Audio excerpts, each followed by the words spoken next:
የለውም። በመጀመሪያ ይህን ማብራሪያ ስጥበት። በመጀመሪያ ቆይ ይህን ማብራሪያ ስጥበት መጀመሪያ።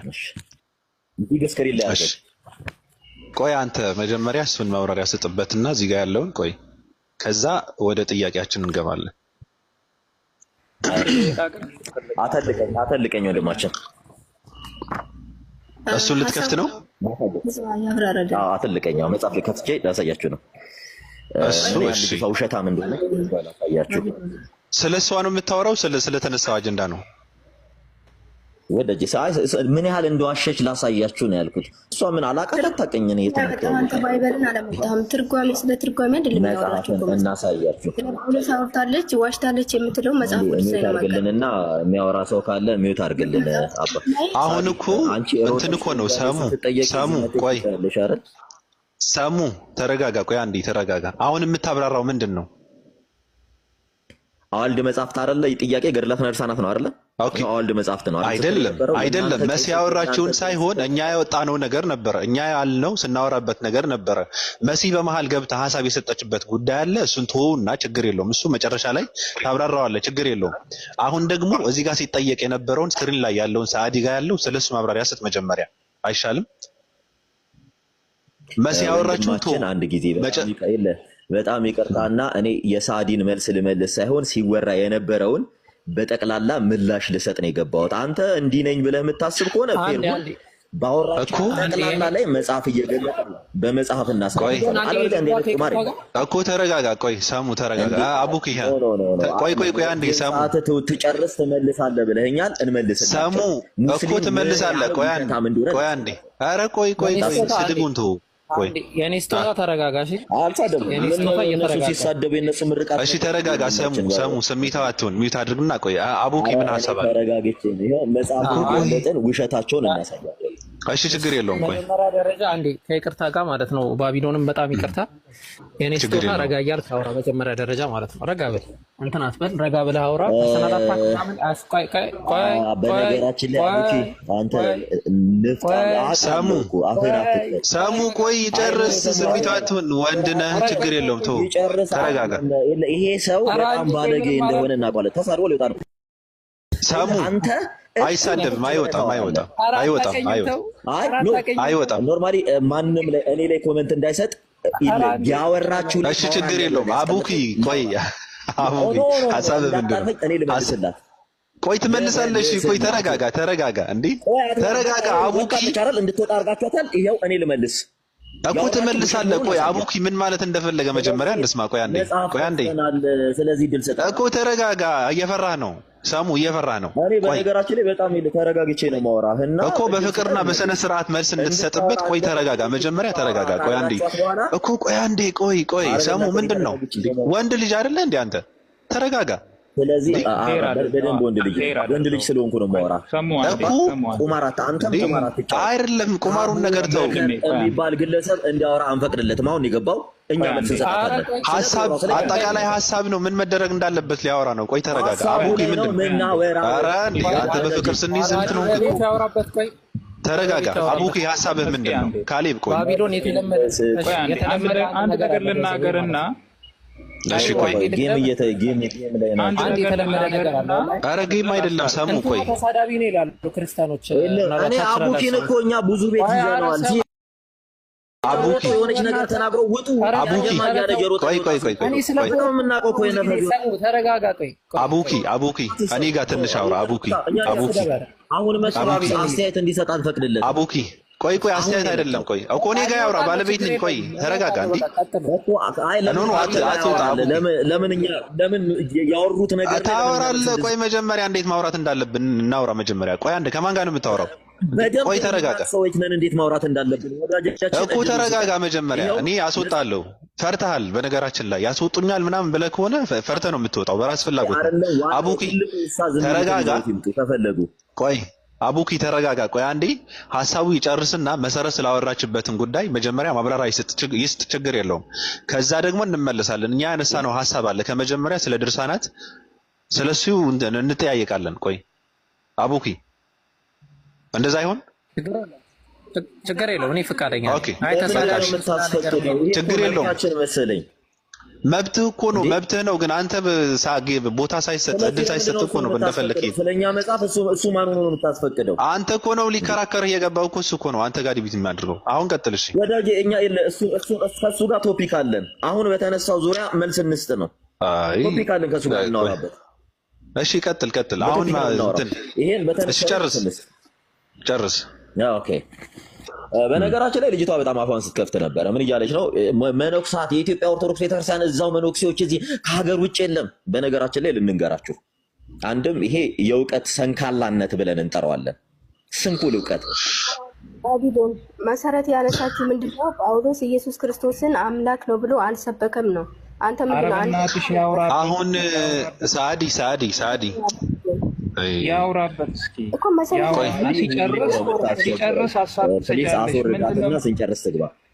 ኖ አላስወርዳትም። ለምን አስወርዳታለሁ? አንተ በአጭር እንትን ቆይ ሳዲ ቆይ ጨርስና መጨረሻ ላይ የምትጠይቀው ጥያቄ አለ። የምትጠይቀው ጥያቄ ትመልሳለህ። ታወርዳታለህ።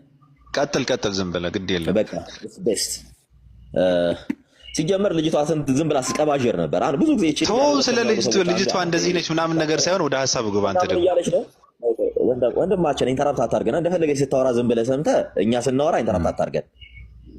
ተይ አላልካትም ስታወራ አይደለ? ስለዚህ መብታችን አትንፈገን። በምታወራው ልክ እናወራት እኮ ሀሳቡ እውቀት ኢቭን የኢትዮጵያ ኦርቶዶክሳዊት ተዋሕዶ ቤተክርስቲያን እያለች አገር በቀል ናት ስትል ነበር። እቺ ሴት በጣም ነው የሚያስቀው። የኢትዮጵያ ኦርቶዶክሳዊት ተዋሕዶ ቤተክርስቲያን አገር በቀል ናት እያለች ሲጀመር አንድ ይሄ የእውቀት ሰንካላነት እንለዋለን። እኛ አንድ አይደለንም። ኦረንታል ተብለን የምንጠራ ከኢሪትሪያን ጋር 6 ነን። ከመን በሆነ ዶግማ የምንገናኝ በነገረ ክርስቶስ በአስተምህሮ እግዚአብሔር ላይ የምንገናኝ 5 ነን። ከኢሪትሪያን ጋር 6። የኢትዮጵያ መነኮሳት እንዲህ ዳስሮም አላቅም ማለት ትልቅ ነገር ነው ልጅቷ። ሁለተኛ እንዲህ መነኩሴዎች ምናምን ሃይማኖት አበሆነ መነኩሴ የጻፈው ስለ ምንኩስና ታውቃለች? አታውቅም። እኔ ሮጣ የወጣችው ጥያቄ እንዳትጠየቅ ነው። እኔ ባልኖር እኔ ባልገባ ቁጭትል ነበር። አንድ ሰዓት አረም ቀን ሙሉ ቁጭትል ነበር። ምንም እውቀት እንደሌላት ክርስቲያን ሲመጡ ሮጣ ትወጣለች። ልክ ክርስቲያኖች እንትን ሲሉ ሮጣ ትገባለች። እንደዚህ ነው ባህሪዋ። ስለምናውቃት ነው። ሁሌ እንደሮጠች ነው የምትኖረው።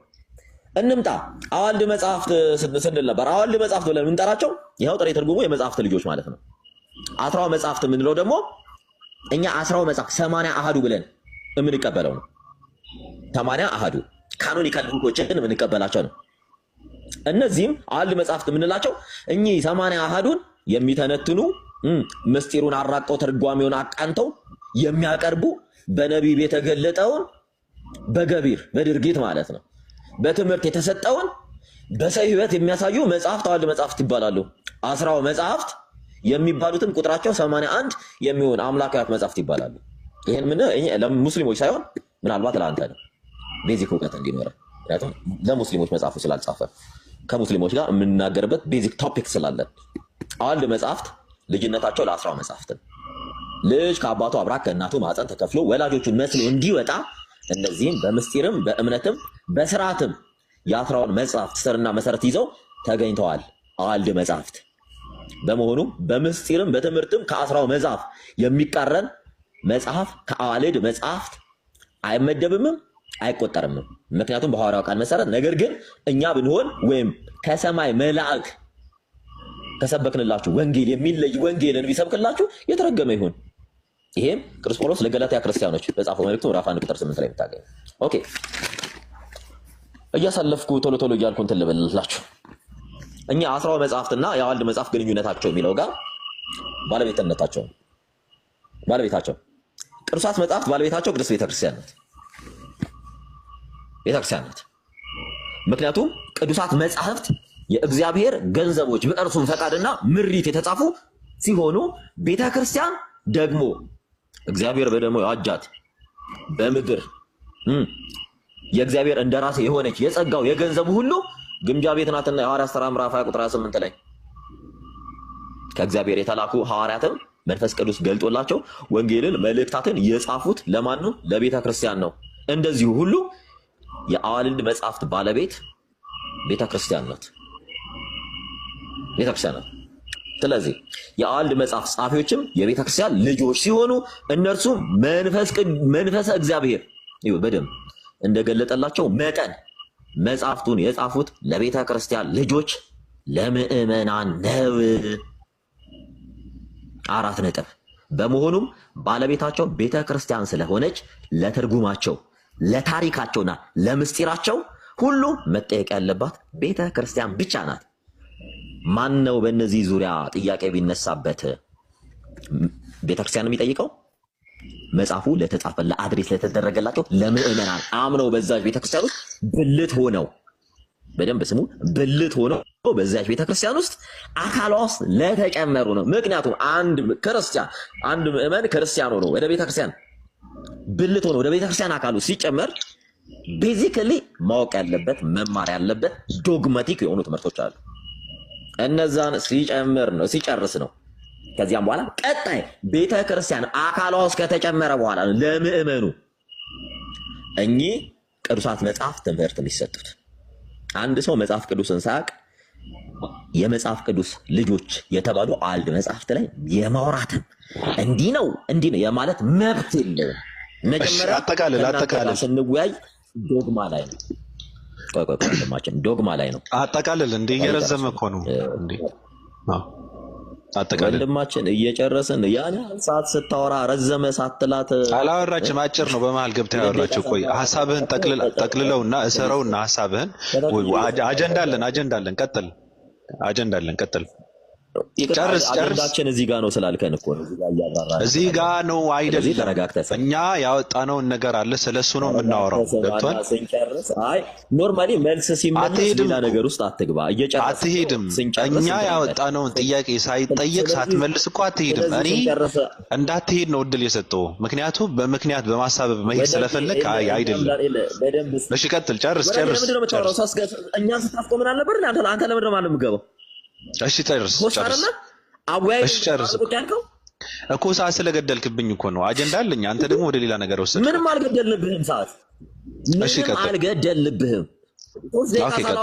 አረዘምከው ምናምን ትለኛለህ እንዴ? በደንብ እወቁ። ቅድም ስታወራ ቄሶች እንትኖች ኢቭን አዋልድ መጽሐፍት ምን እንደሆኑ አታውቅም እቺ ሴት። እኛ አዋልድ መጽሐፍት የምንላቸው እኚህ ነው። በደንብ ይወት። የመጀመሪያው አዋልድ መጽሐፍ መጽሐፈ ሊቃውንት፣ መጽሐፈ መነኮሳት፣ የህግና የሥርዓት መጽሐፍ ውስጥ የህግ መጽሐፍ የሥርዓት መጽሐፍ አለ።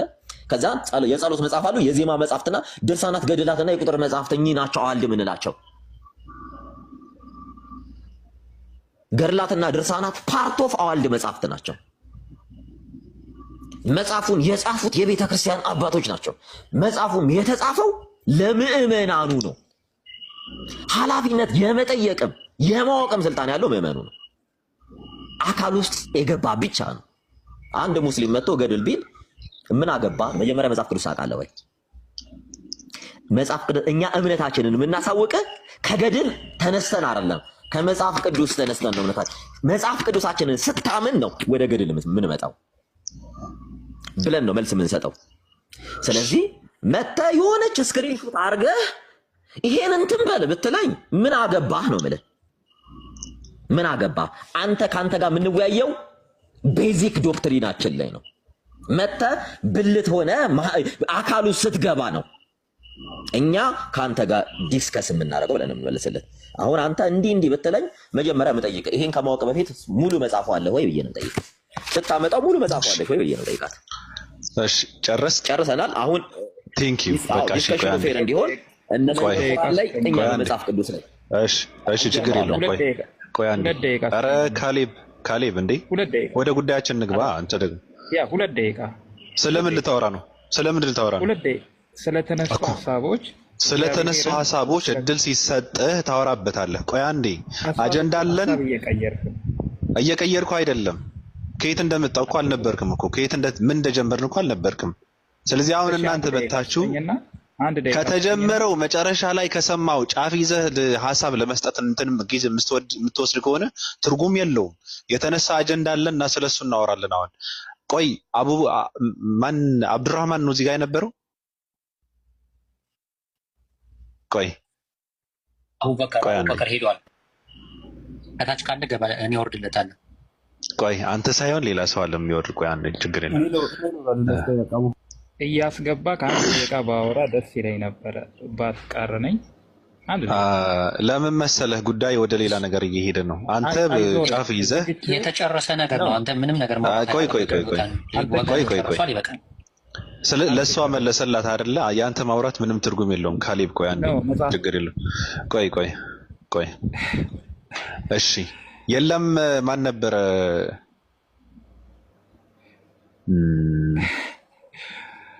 ይሄን ለምንድን ነው ምን አለበት ሰው ለምነ ቆይ ታወራለህ እንዴ? ታዲያ ማን ጋር ታወራለህ? ሃይማኖት ንጽጽር እኮ ነው። አቡኪ የለም። እሺ ችግር የለውም። ቆይ እዚህ ጋር ያለውን በቃ ስለዚህ ጉዳይ አውሩ። ሰው አታስገቡ። ቆይ አንዴ መግባት ያለበት ሰው እኮ ነበረ እኮ እሱ ነበረ ማውራት ያለበት። በመጽሐፍ ቅዱስ ዙሪያ እንድናወራ እንትናችንን ላቅ ያለ እንዲሆን ሌላ ሰው መግባት ነበረበት። አቡኪ ካለ እንትን ረብሻ መስሎት እንዳይሆን አንረባበሽም። አሁን ሰሙ ምንም ረብሻ የሚረብሽ ሰው የለም ወዳጄ። ፈርቶ ነው የወጣው። ችግር የለውም። ቁርአን ላይ ስንለው ወጣው። ኧረ ቆይ ፈርቶ ፖለቲካ አሰራ እኔ ጋር ፖለቲካ የለም። ፈርቶ ምናምን ነገር ፋክቱንማ አንድ ቆይ ግድ የለም። ፋክቱ ማንንም ሰው እኔ ማንም ሰው ብለቅበት ከዚህ ያወራዋል እኮ ያስተናግደዋል እኮ እዚህ ጋር ያለው ተው። አንተ ደግሞ እንትን አትሄድ። ምንድነው ምንሽንቴ ምን እንዳለ ምናምን አልካለ እዚህ ጋር ያለውን ጥያቄ ሳዲ ምንድነው? እሺ ቆይ ተረጋጋ ሳዲ። ሰሙ ሐሳቡ ድናገር። እሺ ቅድም ያወጣው አንተ ያው ገጽ 17 ከቁጥር 1 ያው እሱ መጽሐፉ ይኖራል ይመስለኛል ሰሙ እና እዚህ ጋር የሚለው አንድ የክርስትና እምነት ተከታይ ወንድ ልጅ ከእናቱ ጋር ተኛ፣ እናቱን አስጸነሳት፣ ከዛ መድኃኒት ሰጣት፣ ለሚጠላቸው ሰው መርዝ ሰጣቸው፣ ከዛ መርዙ ደግሞ ገደላቸው ሰዎችን። ከዛ እናቱ ጋር ደግሞ ጸንሶ ግብረ ስጋ ግንኙነት አድርጎ እናቱን ካስጸነሳት በኋላ የጸነሰችው ልጅ ለመውለድ ስትደርስ መርዝ ሰጣት፣ የሚገል መርዝ ማለት ነው። ከዛም በኋላ ልጁን ገደለው ይላል በሆዷ ውስጥ እያለና ከልጁ ጋር ከእናቱ ጋር ግንኙነት አድርጎ ወለደ ይላል። እናቱን አስጸነሰ ይላል። ይሄ ነገር ያብራራል እስኪ። አይ ቲንክ መጽሐፉ ይኖረዋል ብዬ አስባለሁ። ኖርማሊ እኔ ስራ ቦታ ስላለው ጌስት አንቻውን ቆርጠሽ ያመጣሽውን አንድ ለአንቺ የመመለስ ግዴታ የለብንም። ምክንያቱም አንዩ አርና ክርስቲያን።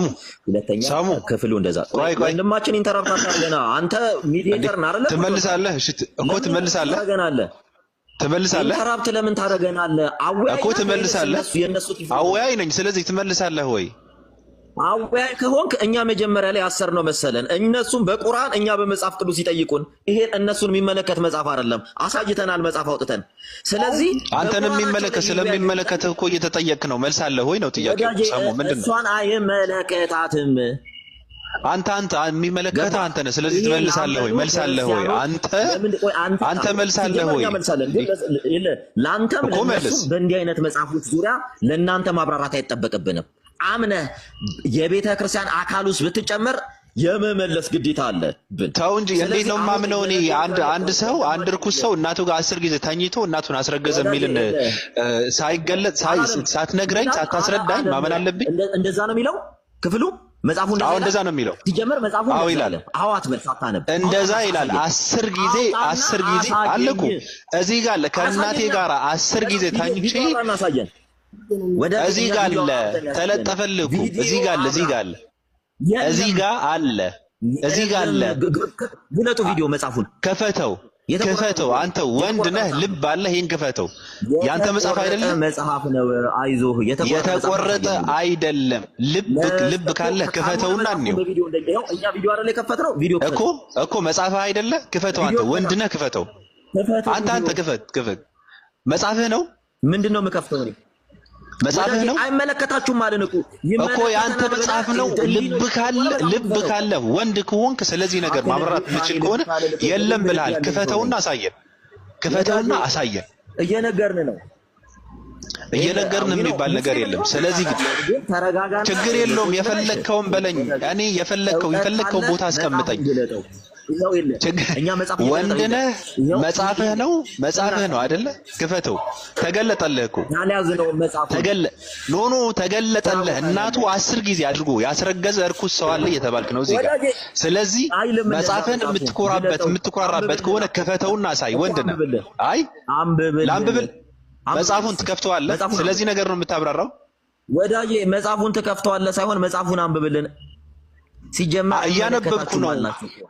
ከእናቴ ጋር 10 ጊዜ ተኝቻለሁ። መጽሐፉን አለ እኮ እዚህ ጋር አለ። ከየት ነው አሳየን? መጽሐፉን ግለጥና ቪዲዮ አብራ እናሳየን። ቆይ እሺ፣ ቆይ እሺ፣ ያሲ መጽሐፍ አለ።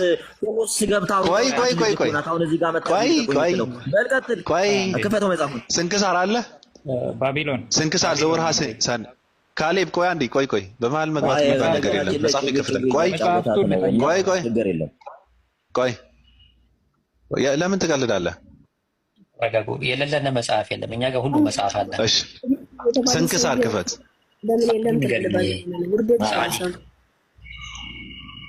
አቺ ዝም በይ። ውርደት እስልምና ውስጥ ቁጭ ላይ ስለ ውርደት ታወሪያለሽ እንዴ? የበከተ ሃይማኖት ሰሙ ወንድነህ። ስለዚህ ተረጋጋ። ችግር የለውም ወንድነህ። ስለዚህ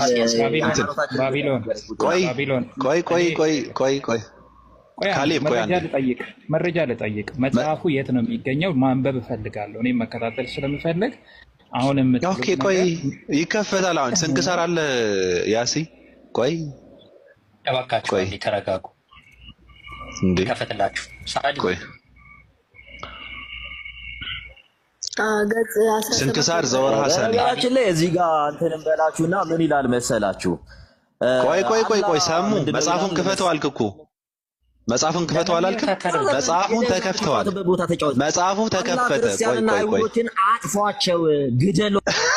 ቆይ መጽሐፉ ይከፈታል አላልክም? መጽሐፉ ተከፍተዋል። ልብ ካለ ሚውት አድርግና ይሄን ይክፈቱት እነሱ። ልብ አለ ክፈተው። ያሲ ስንክሳርን ክፈት። ቆይ ሚውት ክፈት ብለነዋል እኮ። ቆይ እኮ ተረጋጋ። ዝም በል አንተ ዝም በል በቃ። እሺ ክፈት። ባቢሎን እናሳየን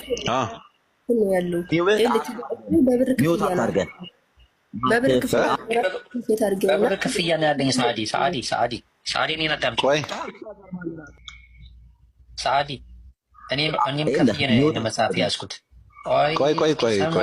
ቆይ አንተ ሰሙ እንዴ? ወንድ ነህ እኮ አንተ እንዴ? ተረጋጋ ትንሽ ቢያንስ። ከአንተም ወንድ ሰብለህ ቁጭ ብለሃል። ወንድ ነህ አትበለን። እሺ ችግር የለውም። አትናደድ። ዘወርሃ ሰኔ እታች ዘወርሃ ሰኔ ያለ።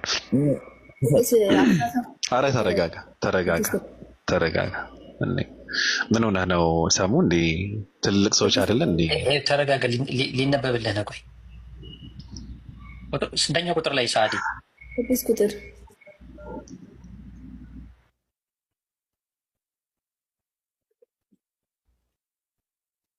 እርሱም አቅራቢያ የሆነ አንድ ገዳም ነበር። የገዳሙን መነኮሳትም የጎበኛቸው ነበር የሚለው ሙሉ ታሪኩ። ቆይ አንተ ሰሙ እንዴ? ወዳጄ ጨዋዋን አቆሜና ሙሉን ያንብብልን እኮ። ያነብልሃል። ቪዲዮውን ዝጋው። ሁለት ቪዲዮ ተከፍቶ ኔትወርክ ውስጥ የሚያጨናንቀው ቪዲዮውን ዝጋው። ምንም አልተጨናነቀም። ክፈተው። ሳሙ ቆይ ይታያል። ምንም ቪዲዮ ችግር የለውም። ክፈት በለው። ተረጋጋ። ተረጋግቼ ነው እኔ አሳውቀናል። እኛ እንደምንወያይ ሳላ ካል ሳላህ ነው የምለቅብህ። የሚፈልግ ማጭበርበር ከተያዝ የጥያቄው ሰዓት ስለሆነ እንጠይቃቸዋለን። ቆይ ሳሙ ቆይ አይደለም፣ እንደዚህ አይነት ፖለቲካ አይሰራም። ቆይ ሳላህንም ማስገባብህ። እሺ አንድ ሰው ይውረድ። ሳላህ ካለ ሱራ 9:30 ላይ እንዲህ ይላል። ቁርአናቸው በደንብ ስሙ፣ ምክንያቱም ጥያቄው ሰዓተኛ ነው። ቅድም ልጅ ታወርዳ ክፈቱት አላልክም እንዴ? አሁን አወርዳለሁ። ቆይ ከአንድ ጀምሮ እስኪ አንብበው። ካሌብ ጀለሰህ እየረበሸ ነው። ላወርደው ነው። ኖ አልረበሸም። ትክክለኛ ጥያቄ ሚዩት ያድርጋ። በቃ ትክክለኛ የሚባል ነገር የለም። ትክክለኛ ጥያቄ ነው በጣም የጠየቀው። ይከፈታል አይደለ? ይከፈታል። ከአንድ ጀምሮ ገለጠው አለክ። ሀሳብ የሚነበበው መጽሐፉ በአውዱ ነው እና መጽሐፉን ጀምሮ አታጭበርብር። ቆይ ይነበባል እኮ ይነበባል። ግድ የለም ይነበባል እኮ ይነበባል። ቆይ እኔ አነበዋለሁ፣ ችግር የለብኝም። ሙስሊም ናቸው አሉ አይ ፖለቲካ እንዳሰራ 16 ክርስቲያንና 12 ሙስሊሞች ናቸው።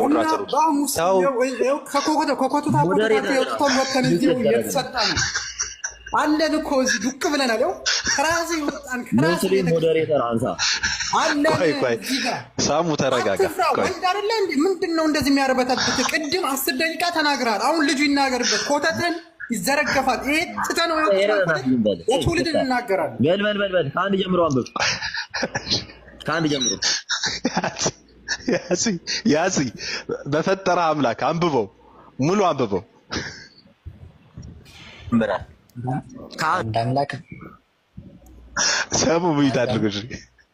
አንድ አምላክ በሆነ በአብ በወልድ በመንፈስ ቅዱስ ስም 17 አቤት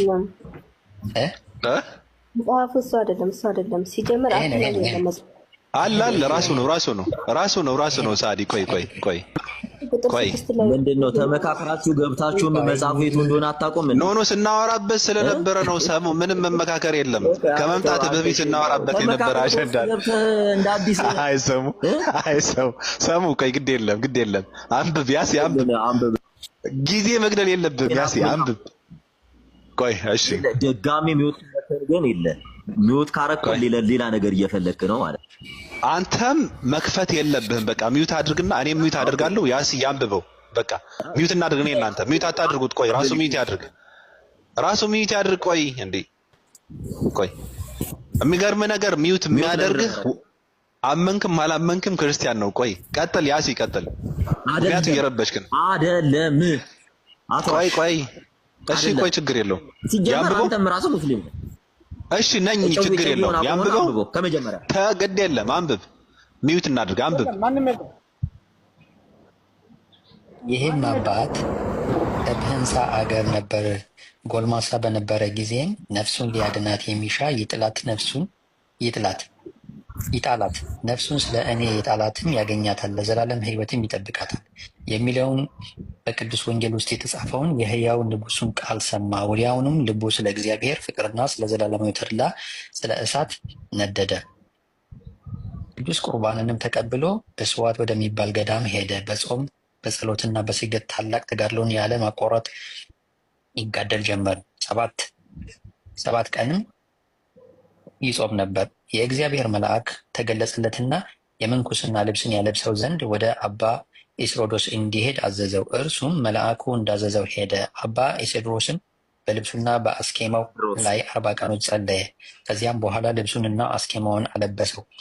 በገደል መጠመድን ጨመረ።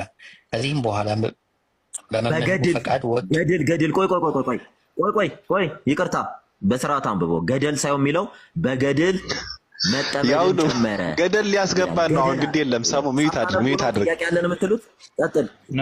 ቆይ ገደል ሊከተን ነው። ግድ የለም ተው፣ ሐሳቡ ነው ገደል የሚከተን። ቆይ አንዴ ካሌብ ቆይ ይጨርስ። አንተን ራሱ ኢሞሽናል እያደረግከው ልታወራ አይገባም እንዴ? በመሃል መግባት የለበትም። እሺ ይቅርታ። ነገር ሲናገር ነው ያስቆመው እንዴ? እሺ ይቅርታ። ቀጥል ያሲ። በገድል የመሐመድ እንትን ይሄ የተበላሸ እንትን አይደለም። ገብቷል? ቅዱስ መጽሐፍ ነው የመሐመድ እወቅ። እሺ ስራ ታሙ ለምን ስርዓት አትይዝም? ኧረ አንብብ ያሲ። እኔ ቦታው ላይ እንድትደርስ ነው የፈለግኩት። በገደል መጠመድን ጨመረ። ከዚህም በኋላ በመምህሩ ፈቃድ ወጥቶ እየተጋ እየጾመና እየተጋደለ ብቻውን ኖረ። ከእርሱም አቅራቢያ የሆነ አንድ ገዳም ነበረ። የገዳሙን መነኮሳትም ይጎበኛቸው ነበር። በአንዲት ዕለትም ወደዚያ ገዳም ሄደ። አበምኔቱንም ታሞ ለሞት ደርሶ አገኘው። መነኮሳቱን በዙሪያው ሆነው እያለቅሱ ነበር። አባ ለትጹንም የሰይጣን ሰራዊትን ከበውት ደስ ሲላቸው አያቸው። አባ ለትጹንም አባት ሆይ በአንተ ላይ የሆነው ምንድን ነው ብሎ አበምኔቱን ጠየቀው። እርሱ መነኮሳቱን ከአጠገቡ እንዲርቁ አዘዛቸው። ከዚያም በኋላ ያደረገውን በደሉን ሊነግረው ጀመረ። እንዲህም አለው፣ ከእኔ አስቀድሞ እንደ እርሱ ያለ ማንም ያልሰራው ኃጢአትን ሰርቻለሁና አባቴ ሆይ በጸሎትህ አትርሳኝ። እኔ ቅስና ልሾም ፈልጌ ባልሾሙን ጊዜ ወደ ሌላ ሀገር ሄድኩ። ኤጲስቆጶሱም ለአባት ሆይ በጸሎትህ አትርሳኝ። እኔ ቅስና ልሾም ፈልጌ ባልሾሙኝ ጊዜ ወደ ሌላ አገር ሄድኩ። ኤጲስቆጶሱም ቀጥል። እንደውም አንተ አንብበው ሰሙ። አንተ አንብበው። ኤጲስቆጶሱም ቁጣ አድርገው እኔ ላንብበው። ኤጲስቆጶሱም ቅስና ሹሞኛል ብዬ በድፍረት በቁርባኑ ላይ የምቀድስ ሆንኩኝ። በደንብ አልቶም ያልሰር የለ በጣም አባት ሆይ በጸሎትህ አትርሳኝ። እኔ ቅስና ልሾም ፈልጌ ባልሾሙኝ ጊዜ ነው የሚለው። ወደ ሌላ አገር ሄድሁ። ኤጲስቆጶሱም ቅስና ሹሞኛል ብዬ በውሸት ማለት ነው በድፍረት በቁርባኑ ላይ የምቀድስ ሆንኩኝ። ያለ ስልጣን እያታለልኩ ነው የሚለው። ለጠላሁትም በቁርባን መስዋዕት ውስጥ መርዝ አድርጌ እሰጠዋለሁ። የትኛው በሰይጣን ተወሮ የነበረው እያታለለ ህዝብን የውሸት ሲያቆርብ የነበረ ካህን ነኝ እያለ ሲያጭበረበር የነበረው ሰውዬ ነው የሚናገረው። ኮንፌስ እያደረገ ነው። መርዝ አድርጌ እሰጠዋለሁ፣ እርሱም ይሞታል። ከእናቴም ጋር 10 ጊዜ ተኝቻለሁ። ከእኔም ጸንሳ ለመውለድ በደረሰች ጊዜ የትኛው ይሄ በውሸት ሲያጭበረብር የነበረው ሰውዬ ጊዜ ስራይ አጠጥቼ ህፃኑን በሆዷ ውስጥ ገደልሁት። አንተ አፈን አትክፈት። አንብቡ ነው አይደል ያልከን? ጀስት አንተ በነገራችን ላይ ምድር ላይ እንደ ቁራን ቆሻሻ መጽሐፍ ሳይኖር እንኳን የኛ መጽሐፍ ላይ እንድትስቅ ሞራል ነው። ጨርሰው ተው ወይ ተው። በቃ ካሌብ ስለ ርዕሱ አውራሽ። ይቅርታ። እሺ በቃ ወጣ ተናደዋል ራሱ